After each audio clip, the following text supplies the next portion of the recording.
Hey guys, this is Mark here with Markshomeliving, and today we're going to go through some buyer tips that no one is talking on YouTube about. This is straight, unfiltered buyer tips. So let's jump right into it. Tip 1.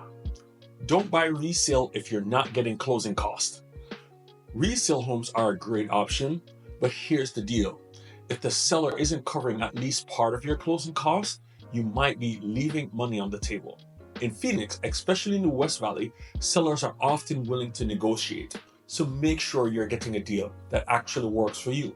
Because here's the thing, resale homes are competing directly with new builds.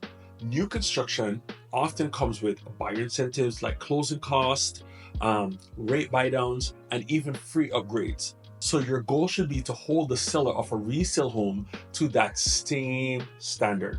Don't hesitate to negotiate for the same benefits.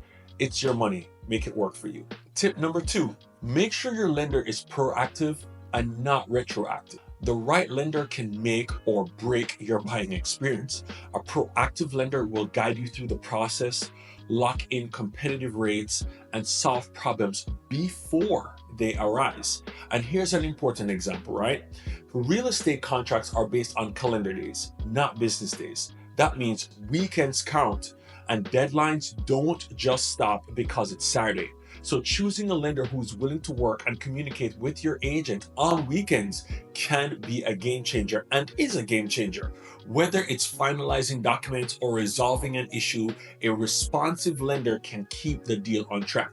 So proactive lenders also help identify potential problems early, like appraisal issues or funding delays, so you're prepared for common challenges before they even show up. This kind of communication makes your home buying experience smoother and stress-free. Tip number 3, never, I say never, go to a new construction without an agent. This is so important if you're looking at new builds. Do not walk into the sales office without your own agent. The builder's agent works for the builder, not you. Their job is to protect the builder's interest, not yours. Here's why having your own agent matters. Your agent knows the industry jargon, real estate guidelines, code of ethics, and state regulations. So when the builder's agent talks to your representation, they'll make sure the rules are followed and ensure no exaggeration or lying by omission happens. Your agent also brings experience with multiple new construction companies, which means they can guide you on what's a good deal versus a bad one. For example, they'll know which builders have reasonable HOAs, the best warranties, and fair earnest money requirements. They'll even help you understand how these factors compare across different builders so you can make an informed decision. Having your own agent is like having a watchdog and a guide in one, protecting your interests and guiding you toward the best options. Tip number 4, leverage your buyer-broker agreement. So here's a pro tip. Use your buyer-broker agreement to your advantage. This isn't just a formality, it's a tool that can save you money by leveraging seller concessions. For example, some buyers in today's market are negotiating for sellers to cover their buyer-broker agreement costs entirely. This tactic works particularly well in zip codes that are buyers market. With so many homes on the market and about half the buyers needed to match that inventory, sellers are more willing to make concessions to close a deal. However, you do need to be prepared to walk away if the seller says no. So if you're in a strong negotiating position like a buyer's market, this strategy often works because sellers know how competitive it is to attract buyers right now. So in this environment, buyers are frequently getting what they want, including closing costs, price reductions, and even covering agent fees because they have the leverage. So use your buyer-broker agreement as a negotiating tool and make the market work in your favor. Tip number 5, know which zip codes give you leverage. Not all zip codes are created equal, especially in Phoenix West Valley. Some areas are more competitive for buyers, while other areas favor sellers. So knowing whether a zip code is buyer-friendly can give you a major advantage in negotiations. For example, let's say you're looking at homes in a zip code where there's a higher inventory of homes for sale and fewer buyers in the market. This is a buyer's market. In these areas, sellers are often more willing to offer concessions like covering your closing costs, paying for your home repairs, or even reducing the price just to close the deal. On the flip side, in a zip code with low inventory and high demand, like a popular school district, sellers are in control. And in these areas, you may need to make stronger offers or waive contingencies to compete.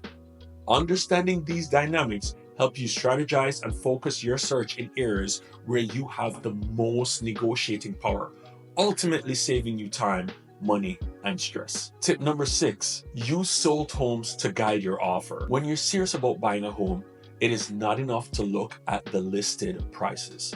What really matters is knowing how much homes have actually closed for in the last 3 months. Why? Because this data shows you the true market value, what buyers are actually paying, not just what sellers are hoping to get. And here's why it's even more powerful. By comparing closed home prices and market projections for the next 3 months, you can determine whether your home prices are trending up or down in your desired area. If prices are declining, you might have more leverage to negotiate a lower offer. On the other hand, if prices are projected to rise, you'll want to act quickly and make a strong, competitive offer to lock in the current price before it goes up. This knowledge not only helps you avoid overpaying, but it also ensures your offer is strategic, realistic, and aligned with the market trends in your specific zip code. It's all about making informed decisions that put you in the best position to succeed. Tip number 7, your battle is against rates. Don't lock too soon. Let's talk about mortgage rates. Think of them like the stock market. They fluctuate daily, and timing is everything. Locking in your rate at the wrong time can cost you thousands over the life of your loan. Here's why it's crucial to stay informed. If you lock in too early and rates drop, you could end up paying a higher monthly payment unnecessarily. On the flip side, if you wait too long and rates spike, your budget might no longer stretch to cover the home you actually want. That dream home suddenly is out of reach because of a fraction of a percent. And this is where urgency or awareness comes in. Let's say you're looking at a $400,000 home. Even at 0.5% interest difference in interest rates could mean paying over $100 more per month or $36,000 more over a 30-year mortgage. That's money you could have saved or used for upgrades, vacations, or even other investments. Work closely with your lender to monitor trends and understand the market. A proactive lender will help you lock in the rates at the best possible time, ensuring that you don't lose out on savings or worse, lose your buying power altogether. Staying informed about rates isn't just smart, it's essential for making your home buying experience a financial success. Thanks for sticking around, guys. These tips are just the beginning. Whether it's negotiating closing costs, finding the best rates, or navigating the complexities of today's market, I've got even more strategies tailored just for you. And here's the best part. I use cutting-edge AI tools and years of experience to guide my clients from start to finish, making the process smoother, faster, and more rewarding. So if you're ready to take the next step towards your dream home, let's connect. Reach out today and let's get you from where you are now to holding the keys to your new home. I'm here to make it happen. Let's talk soon.